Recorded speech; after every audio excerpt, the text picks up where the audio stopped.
Alergi nih Ustadz. Jadi sudah beberapa bulan ini ngerasain alergi lumayan parah, dan dulunya sempat ada riwayat alergi, tapi kayak penyebabnya karena dingin. Kemudian minum obat, terus jadi kayak ngerasanya kayak kalau nggak minum obat nggak hilang gitu Ustadz. Akhirnya berhenti dengan sembuh.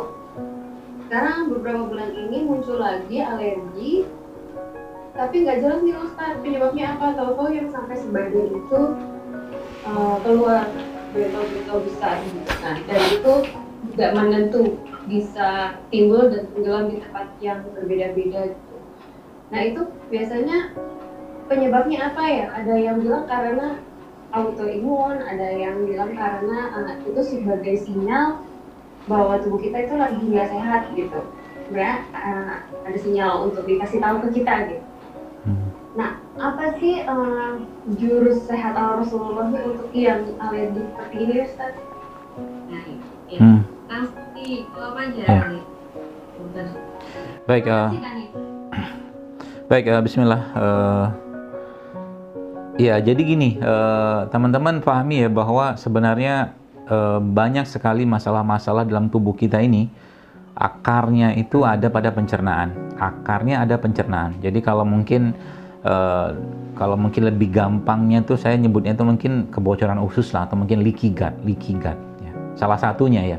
Leaky gut ini sebenarnya bisa dari bawaan dari kelemahan dari orang tua, atau mungkin dari si person ini sendiri gitu kan, dari makanan khususnya, dari pikiran segala macam, stres fisik segala macam juga bisa.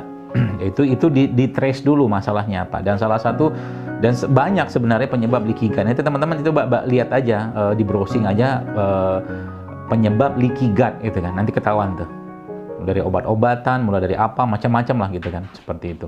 Nah, kalau saya lebih mungkin lebih fokusnya ke bagaimana mengatasinya gitu kan. Jadi kalau mengapanya nanti teman-teman cari tahu sendiri dari dirinya gitu kan. Contoh mungkin tepung-tepungan, sering saya sampaikan tepung-tepungan ini salah satu yang banyak sekali menyebabkan leaky gut ya, kebocoran usus ya.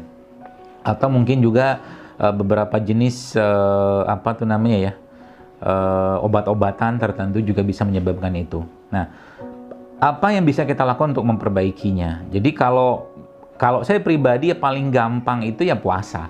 Ya, kalau secara itu detox paling baik untuk tubuh adalah puasa. Nah, tapi masalahnya sahur sama bukanya dia pakai apa dulu gitu kan? Sahur bukanya masih pakai sosis, masih pakai nugget, atau mungkin begitu-begitulah makanan kayak begituan ya.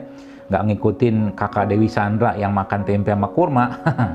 Nah, itu mungkin harus belajar dulu nih sama kakak Dewi dan kakak Dini juga. Jadi buka puasa. Jadi bagaimana Islam memberikan pedoman pembersihan? Yang paling utama adalah puasa. Yang pertama itu. Yang kedua, kita punya dalam Islam itu punya pembersih yang paling baik juga, yaitu ini habatus sauda. Jadi habatus sauda juga nanti teman-teman belilah habatus sauda yang paling terbaik, yaitu habatus sauda yang berasal dari Habasyah, dari Ethiopia. Karena habatus sauda itu dari warna, dari apa, kalau sudah ngerti biasa tahu nih habatus saudanya habatus sauda yang kualitas apa. Ini salah satu yang terbaik. Ya. Kemudian habatus sauda itu dia dimakan lah ya, mungkin sehari bisa 3 atau 5 kapsul sehari. Kemudian ada juga satu produk ciptaan Allah yang sangat baik untuk memperbaiki pencernaan ya, yang dia juga mengandung asam amino yang terbaik yang ada di bumi Indonesia ini, itu apa? Air kelapa. Mau kelapa muda, mau kelapa tua, nggak masalah. Kelapa muda lah, gitu kan. Mau hijau atau muda nggak masalah. Pokoknya kelapa muda aja. Air kelapa muda itu nanti teman-teman bisa di blender sama kurma tadi kalau mau ya. Sama habatus sauda juga dicampurkan ke situ, di blender, diaduk gitu kan, sama airnya aja ya, dagingnya nggak usah ya. Nanti itu buat minuman sehari-hari untuk memperbaiki pencernaan. Itu yang ke berapa tuh? Kedua atau ketiga? Yang ketiga. Yang kesekiannya cara memperbaiki pencernaan itu ya, atau mungkin karena konteksnya alergi itu adalah masalah di pencernaan sebenarnya. Itu kata kuncinya. Maka obatnya apa? Bumbu. Semua jenis bumbu-bumbu yang bersifat hangat Anda pakai.